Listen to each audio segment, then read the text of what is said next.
Arizona and Kansas State, that's the headline this week in the Big 12, but a whole lot of sneaky matchups like the backyard brawl and BYU playing a night game in Laramie. It's time to get the Big 12 squad together. You're talking ball with the Big 12 squad. From Oklahoma State to Utah, from Kansas State to BYU, from Houston to Texas Tech, it's the local experts of the Locked On Podcast Network bringing you scoops, breakdowns, and the most comprehensive preview of the upcoming Big 12 weekend. Buckle up. It's the Big 12 squad, and we have a seat for you. No hurt feelings and thin skin allowed. Squad up. You're part of the Big 12 squad. Happy Thursday night, everybody, and welcome back to the Big 12 squad. Sit back, grab your favorite beverage, and join us as we get you ready for another wild week across the Big 12 Conference. Thank you for making these shows your first listen every single day as we have Chris Level of Locked On Texas Tech, Cody Stovall of Locked On Oklahoma State, Parker Ainsworth, Locked On Cougs, Kevin Borber, Locked On Buffs, roll call still going, Richie Bradshaw, Locked On Sun Devils, Mountaineer Paul of Locked On West Virginia, Jay Catch, Locked On BYU Cougars, Derek Johnson of Locked On Jayhawks, and JT Wistersill of Locked On Utes. One big breath and one big show headed your way as the Big 12 goes on the road this week to a bunch of mid-major schools. Before we get into this week's slate, though, let's recap a bit of last week. Can we all agree, Cody Stovall, that a win against Tulane on the road is better than a win at home against 4-8 Arkansas? Everybody, are we all right there? No, I hope you got the reaction that you were looking for. Willie Fritz agrees. Willie Fritz agrees, so we agree. Transitive property, that's good for us. Cody Stovall, what makes you think that Oklahoma State's home win, giving up 600 yards, is better than Kansas State's road win against Tulane? Well, I mean, whenever you look at Tulane, they are a completely different team. Last year, they had 17 American Conference, all conference performers. They lost 11 of those individuals. Whenever you factor in Willie Fritz, that means exactly 70.588% of their returning production is gone. I understand that the head coach came over from Troy is a really good coach. And I also understand that they returned their starting running back. But outside of that, they lose over 300 starts whenever you could talk about the 8 guys that are draft eligible that ended up in some semblance of an NFL roster. Those guys alone are 278 starts before you take into consideration the 3 guys that left Tulane with Willie Fritz and the defense coordinator for Houston. How am I doing, Drake? Can I just hear, that is all about a team that you didn't play this week. Thank you. You for bringing the entire scouting report. You didn't love the answer, but I was ready, buddy. Death, taxes, and Mike Gundy, and he can shop for bargain basement linebackers. If you don't believe him, just ask him because he will tell you. Jeez. This might be a cop-out, but, what if Tulane just gets housed by Oklahoma this week? How would that make us look both at Houston? Wait how would that make us look at Tulane? Is that Derek Johnson of Locked On Jayhawks? Derek, you're still alive? Yeah, we don't need to mention what happened in the game. Drake, why didn't you warn me about Jeff Grimes? Oh, dude, I can't. What is the problem? Can somebody tell me the problem with Kansas, please? Hey. Yeah, I mean, Jake loves Jeff Grimes. Hey, Jeff Grimes is a legend in Provo, Utah. I'll have you know. Well, okay, so you get into the game, and Kansas averaged 5.6, 5.7 yards per carry against Illinois. They held Illinois to 2.2 yards per carry. That's a Brett Bielema team. They held them. That was the lowest yardage total that Lance Leipold team at Kansas has given up to a Power 4 opponent. What was the deal? It was Jalen Daniels threw 3 picks, and Jeff Grimes wanted to go deep or throw screen passes every play and not run the football. They averaged 4.4 yards per pass, over 5.5 yards per carry. It doesn't take a mathematician to know what you should be doing more, and they refused to rely on the run in that game. So it could just be a weird loss we look back on in a few weeks and are like, yeah, that was just an odd one. Or it might be a sign that, maybe Andy Kotelnicki was pulling more than we might have thought for the offense and the quarterback play. I don't know. What have you done to Jeff Grimes? This is a guy who ran the ball 80% of the time in Provo. I don't know what you guys did to him. All I got to experience, be ready for UNLV. That's all I got to say.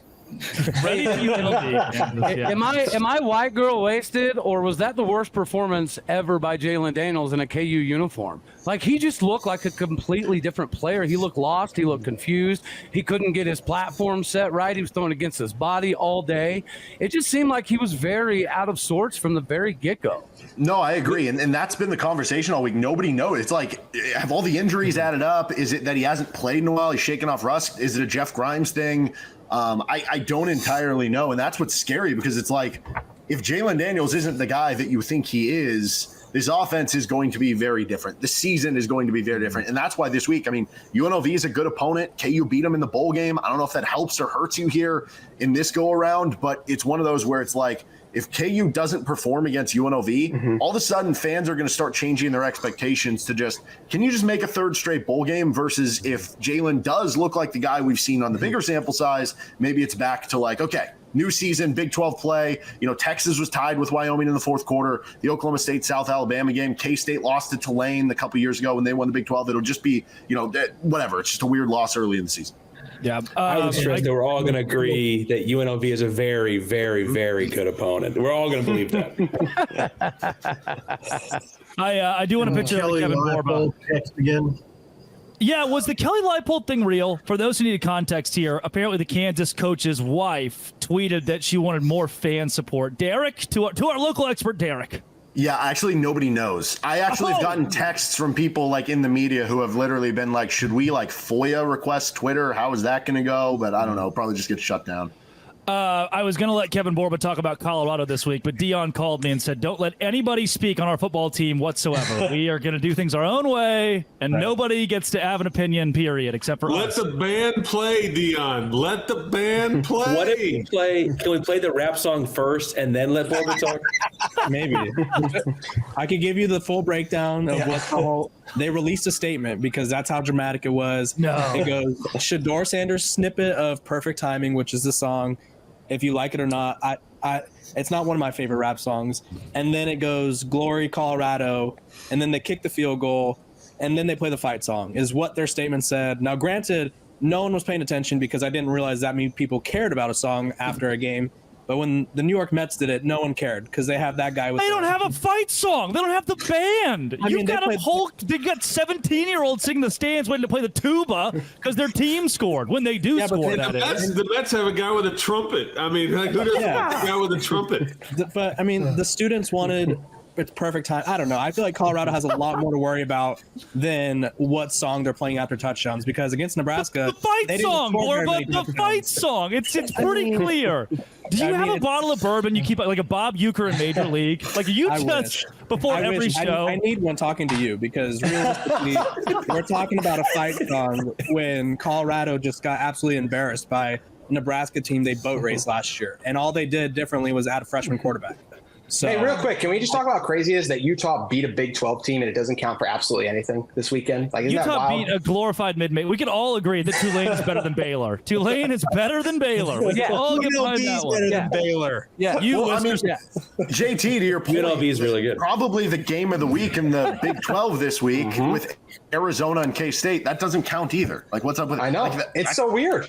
And it hurts the league because somebody terribly. Yeah, absolutely. I think you're especially in a midweek game. Like I would much rather that game be on a Saturday where it could be the center spotlight, and it's not only a weekday game, but like you also said, it doesn't count for anything in the conference standing, which feels like a real missed opportunity. I know the scheduling made it challenging, but it feels like a rare point where Brett Yormark did miss the mark to me. Well, this was effectively Utah's easiest game on the schedule, so I would, if I was you, I would not complain. If I was Arizona or Kansas, their easiest game. One of those two teams is going to be effectively eliminated from at-large in the college football. We still get to play. We still get to play Houston. No offense, Park. Sorry, Park. Which Houston, Baylor. After watching that Baylor, again, UNLV is a very good team. UNLV is very good. UNLV is a very good team. Drake, I don't want to derail, but real quick, I wanted to ask Kevin, can you explain the Shador walking off the field with like 2.5 minutes left thing before I unload on Colorado on my show? Can you tell me? I don't know. That was weird, man. There's a lot of things to unload about on Shador Sanders. How he answered that question after the game about the rushing attack. Didn't love that. I feel like if you want to unload, that'd be the thing. What I wouldn't unload on is him walking off the field. He wasn't the only player. Him and another guy who are injured were both walking off the field to go get checked out in the locker room is what we were told. So there's a lot of things to be upset with. I think a selective picture is probably not the one. I just don't think outside of Parker, most people don't know who Chidozie is. So he also was walking off the field, but they were going to the locker room. But yeah, there's a lot of things to be outraged about. The band, what song they're playing, the hatred for CBS. Yeah, there's a lot of. I would avoid that one though. That's like the least of my concerns. Let's stay right there though. Coming up, Colorado gets Colorado State this week, and I picked the Rams. They're the Rams, right? They're so irrelevant. I don't know if I know they're the Rams. I picked the Rams to win. Let's break that down and give our predictions for this Saturday's games. That is up next right here on the Big 12 Squad. Today's show is brought to you by FanDuel. FanDuel's where I went last week and said, hey, BYU is plus 335 against SMU. I think I'm going to put some money on this. And guess what FanDuel said? BYU won, so we're going to give you that money. You've heard us talk a lot about FanDuel, America's #1 sportsbook, so they have something a little bit different for you as well. Now through September 22nd, all FanDuel customers can bet $5, get a 3-week trial for free of Sunday ticket, NFL Sunday ticket from YouTube and YouTube TV. Then with the YouTube TV base plan, you'll be able to watch every regular season Sunday afternoon at a market game. All you need is a Google account and a current form of payment, and you can cancel anytime. Visit FanDuel.com to download America's #1 sportsbook. That's FanDuel.com. Download it today. Back here on the Big 12 Squad, a whole lot of weird games this weekend. Our conference travels to Oxford, Ohio, Tulsa, Oklahoma, Logan, Utah, and Laramie, Wyoming. But maybe the one that is the most dangerous is when Colorado goes to Colorado State and Fort Collins. Kevin Borba, the 1-2 Colorado Buffaloes going into Big 12 play. How do we feel about the Buffs after 2 games now going into the staunch confines of Canvas Stadium? Let's relax. They're 1-1 on the year, first of all. The Colorado State game hasn't happened yet. No, I think the Colorado State game will be a very good judge of how good or where this team is at. Realistically, well, then what were the first 2 games? Bad judges? No, I mean we'll see how they handle opponent they should beat handily. Like that's where we're at. Realistically, I just want to know if 2 guys are going to go bowling like the week after the game because there was an unfortunate. Hopefully, there's no death threats this time. Yeah. I mean, hopefully we keep the death threats to a minimum. Realistically, the Nebraska game was a test of how good they do against teams that are going to be good, and they did terrible. So. What does that say about Colorado? Well, one, I think Pat Shurmur is already a problem, which if you're a fan of the Denver Broncos, if you're a fan of any coach or any team, that he's coach, you knew this was going to be an issue. They were the worst running team in the country last year, and somehow their numbers are worse. So let's just factor that in. And then also, they're very much a vibes team. I hate to be like the vibes guy, but when you go 3-and-out on the first drive and then throw a pick 6 the next, the vibes were down very quickly, and they could not respond because they have no ulterior plan outside of throwing the ball 50 times a game. So I think realistically they should handle Colorado State despite Drake's prediction. But if they don't, then I just think we're going to have a lot more problems. I think we'll start talking about the future. Will Shedeur opt out? We're going to be talking about a lot of things. He wants all of us to play offensive line next week. Oh my gosh! Hey, I just like to point out. Last week I said the line. I had questions about it. I got a little pushback. Can I get a little cookie or something? Yep. No. The line is if you beat Illinois, maybe. Better. The line didn't push that. That was good. That was good. Big Bird. Hey, the good news, KU gets Colorado late in the season. I don't think Shedeur Sanders and Travis Hunter will be playing. They'll just have opted out by already looking past UNLV, a very good team. Can we do, I'm sorry, Richie, I'm going to do this to you. You're not Vanderbilt, but this kind of feels like the lovable loser. You're like, oh, hey, you're here and you're really good all of a sudden. I love that Arizona State blew the brakes off Wyoming and then beat an SEC team, like handedly beat an SEC team for 3 quarters last week. You've been awful quiet down there. Come and cash some happy checks, big guy. I am having a good time in Tempe, and everybody else is too. We're just as surprised as you are. The bar was low, which means that when we are playing at the level that we are playing, it's such an exciting time, and everyone's kind of wondering, when's the next shoe going to drop and everything like that. And you're going to San Marcos on Thursday night to play a very quality Texas State Level, game. do it. Correct him, Level. How do you pronounce it? It's San Marcos, and then this is the Party School Bowl. That's what it is. I mean, it's the Party School Bowl. People who know, that's real. People who know, that's the Party School Bowl right there. I mean, applause for everybody, man. Get after it. Well, ASU is certainly going to be hitting up Mill Avenue by halftime, which is what they've done all year long. Got to find a way to keep them in the stands, but it's very easy for them to get distracted when partying is in their nature. True. And it'll Hey, be Drake. Raucous Drake, Wednesday really, night. Hello, Drake, JT. really quick. Can we talk about something? With all of the best teams in the Big 12 looking extremely shaky last week, I feel like Utah clearly cemented themselves as the team to beat. Yes, Cam Rising got hurt in the game. It's a little wrist injury. If he would have to play this weekend, he would. If this was a big game this weekend, I've been told by people close to Cam he would play. Like, I've been told that too. So this Utah team, clearly to me, they have blown out the teams that they are supposed to blow out, and I have not seen the other teams take care of that. Before Cam got hurt and left the game. When Cam got hurt. Before Cam got hurt, yeah. I mean, we don't want analysis. I had never had a girlfriend before I had a girlfriend, and then I got a girlfriend. Oh, my gosh. It's a pretty pivotal thing. What? 2 words, JT. Uno doctor. You remember what happened last year?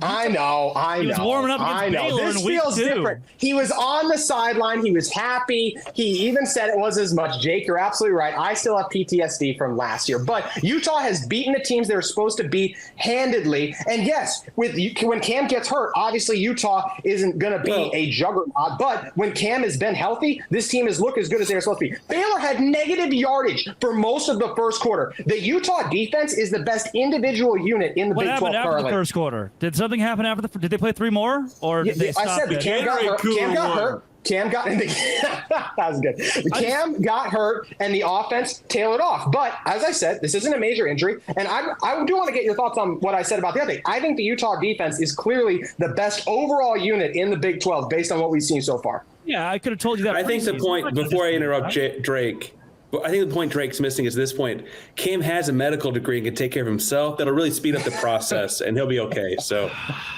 He's older than I am. Cam Rising, older than me. You're going to walk. He's also older than me too.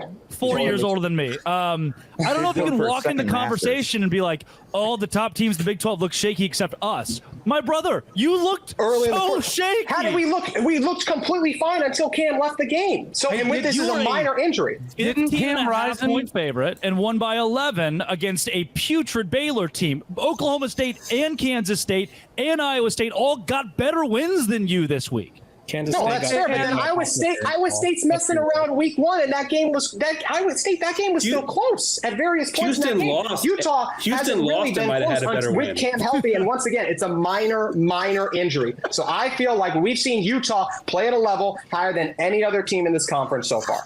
This is so JT, you can have. You guys are all coming out after. You have to take a turn getting a punch in on me. It's coming every direction. I deserve it. But just like take a second and. Can we get somebody in graphics to make that a quote card from what Parker just said? Because that was legendary. That was good. I mostly pick on Baylor because Drake's here on his own because Cam is not here. And yeah, the guy who was like, "Sure, guys, I'll be there," and then 30 minutes pre-show. Yeah, maybe not.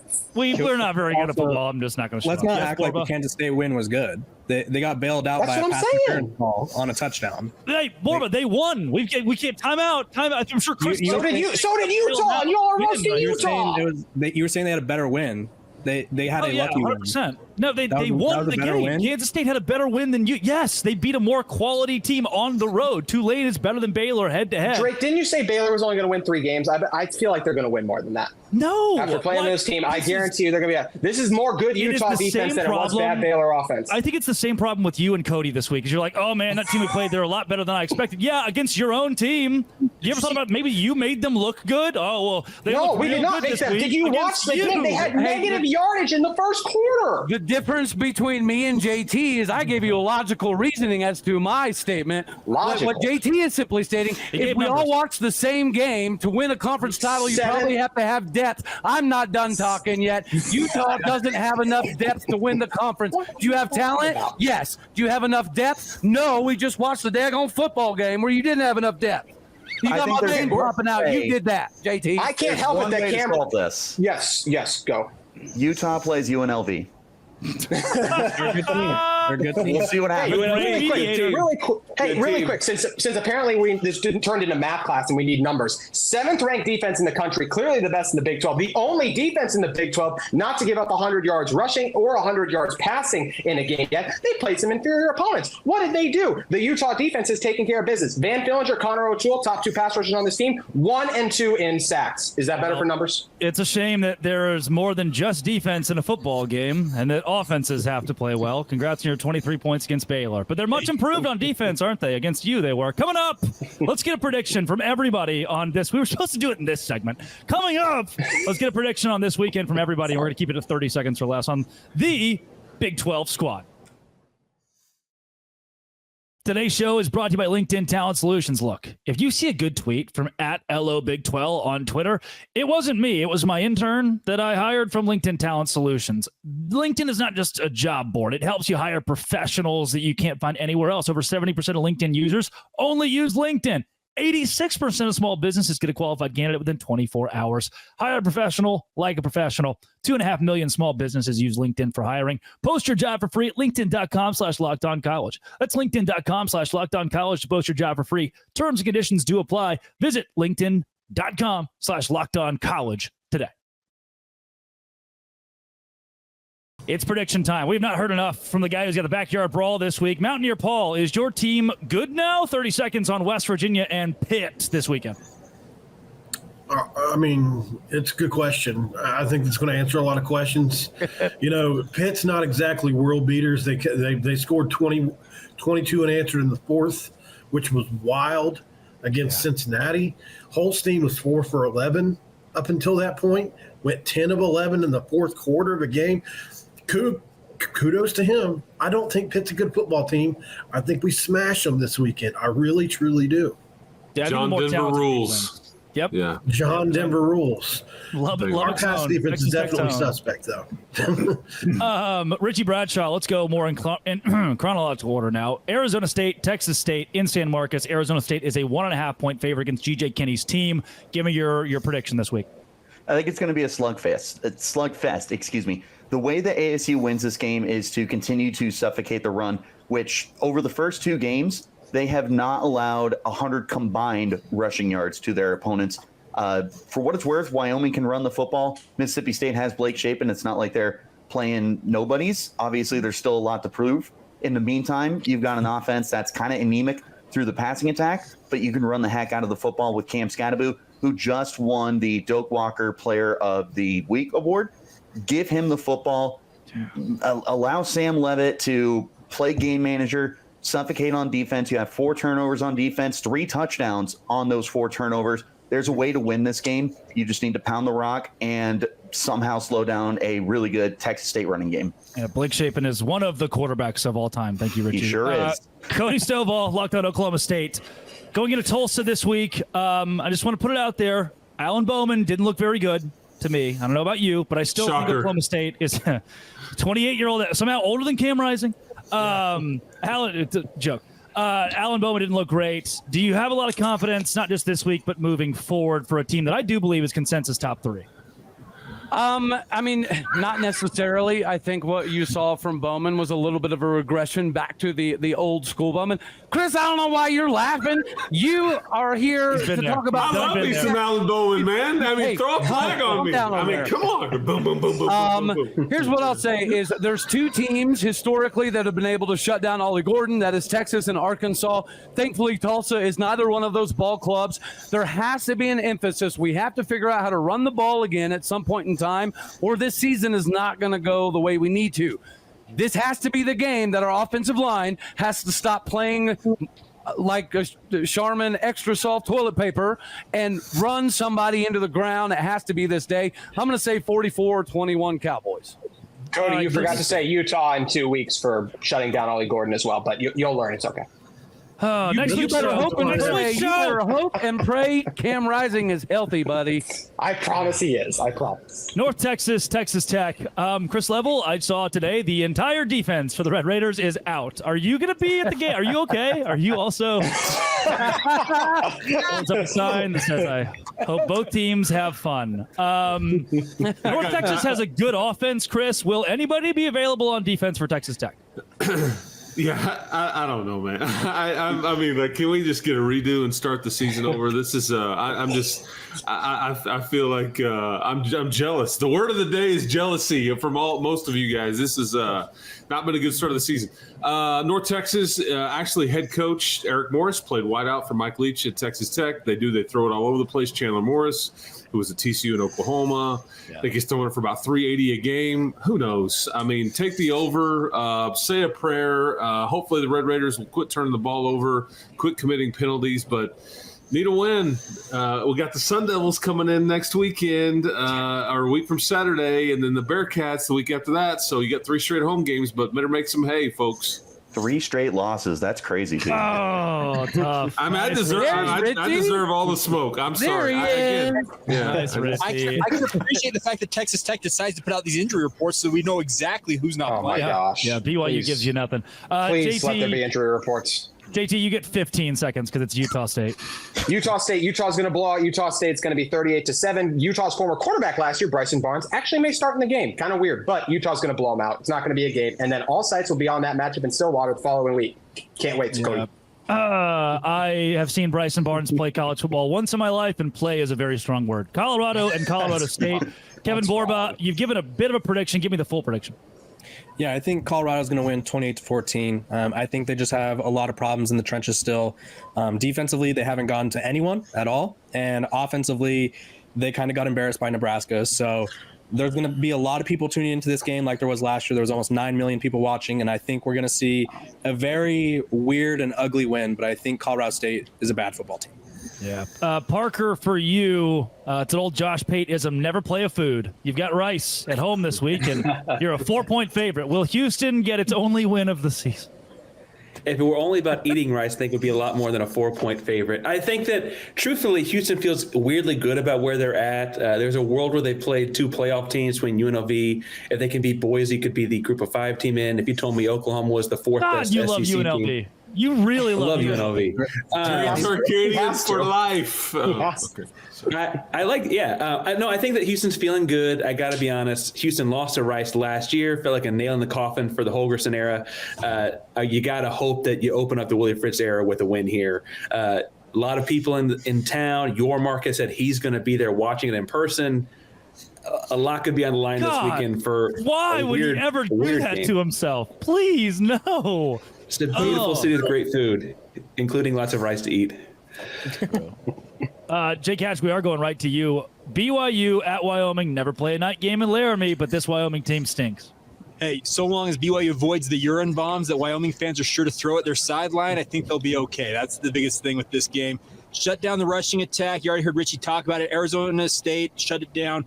BYU's defense last week is, besides Georgia, the only Power 4 team to hold a fellow Power 4 team out of the end zone.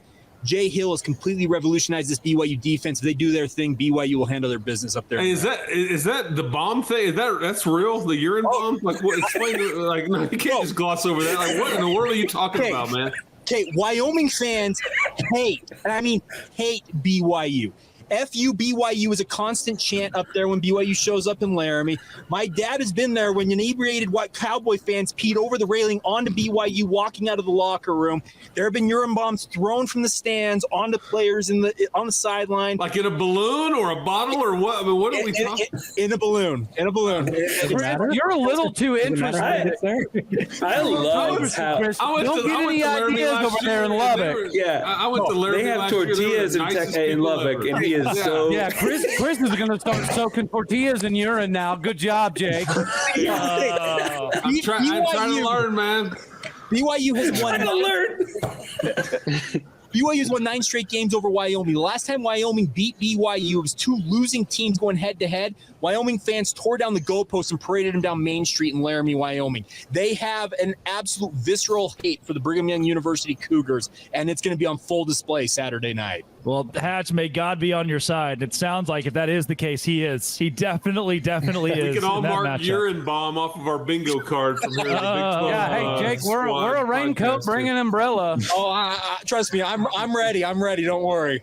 Oh, goodness. All right. Well, Chris Level's got to get back to crying. Thank you guys for joining the show this week. Chris Level of Locked On Texas Tech, Cody Stovall, Locked On Oklahoma State, Parker Ainsworth with the Cougs of Houston, Kevin Borba in Colorado, Richie Bradshaw of the Sun Devils, Mountaineer Paul of Locked On West Virginia, Jake Hatch of BYU, Derek Johnson of Jayhawks, and JT Wistersill of Big 12 champion. Did you change the script? Thank you. Of the Utah Utes. And follow, subscribe to your favorite Locked On Big 12 podcast. We'll be covering your favorite team every day throughout the season. Don't forget, I'll have you covered the entire network on Locked On Big 12, part of the Locked On Podcast Network, your team every day. See you with the Big 12 squad next week.